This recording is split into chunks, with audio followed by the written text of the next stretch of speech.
John Corabi recently shared a memory from the time he recorded Dr. Feelgood with Mötley Crüe. According to Corabi, Dave Sabo called Nikki Sixx and others who were present losers because they had to pay money to hang out with girls. These kinds of stories with Mötley Crüe have always caught my interest. In the rock world, every star lives at a certain level of craziness, but none have been quite like Mötley Crüe. It's kind of like those cool kids in high school who did all the cool things for their time. Everyone wanted to be them, but no one could.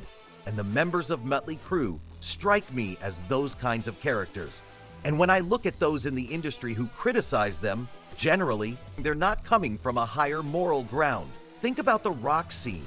Can you name any rock or metal groups bigger than Mötley Crüe? Metallica and Guns N' Roses. Right? These are among the most popular when you think of rock stars. But in terms of tabloid presence, they're nothing like Mötley Crüe. Take Tommy Lee, for instance. There was a whole series made about his relationship with Pamela Anderson. Yes! When you think of rock and roll lifestyle, Mötley Crüe is one of the first groups that come to mind, and I think they embody the rock star spirit to the fullest, especially Lee and Sixx. Them paying for women doesn't make them losers because it's so clear they did it for fun. If you look at the list of women Nikki Sixx has been with, it's obvious he didn't need to pay for company.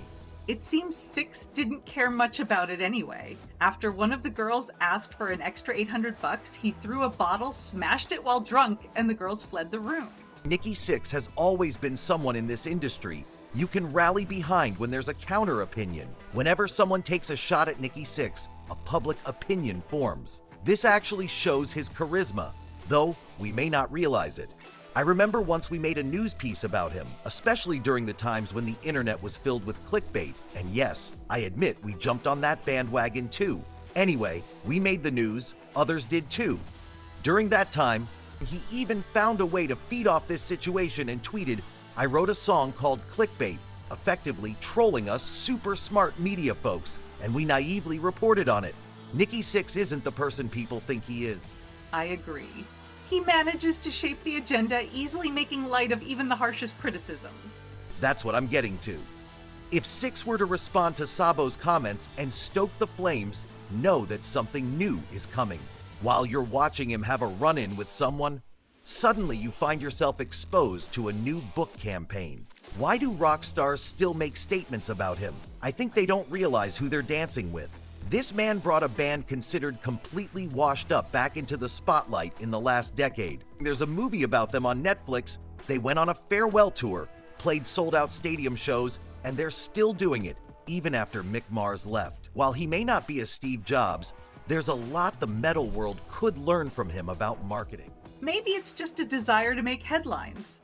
But recently, Sixx commented on the drama around Mötley Crüe, saying people just love negativity. And I find it interesting. I don't want to play into it, but that was a fun one. People run with whatever they think they can get some juice out of, and it's okay. Hey, if you're talking about our band, that's a good thing. Negative or positive. Yeah, exactly. And here again, we see Sixx's growth. He used to lash out at the media in these situations. Now he doesn't even talk about them. Why? Because he's seen the benefits and knows how much his popularity increases the more the media covers his negativity. He's doing a significant job by balancing these matters, similar to what Nickelback does. Those guys never had an issue being the most hated band. They've embraced it because it fuels their reputation. It's clever. We should discuss this in another video. I agree. Sixx recently reactivated his Twitter account to announce new projects, just like you said. He seems to know how to play his cards right.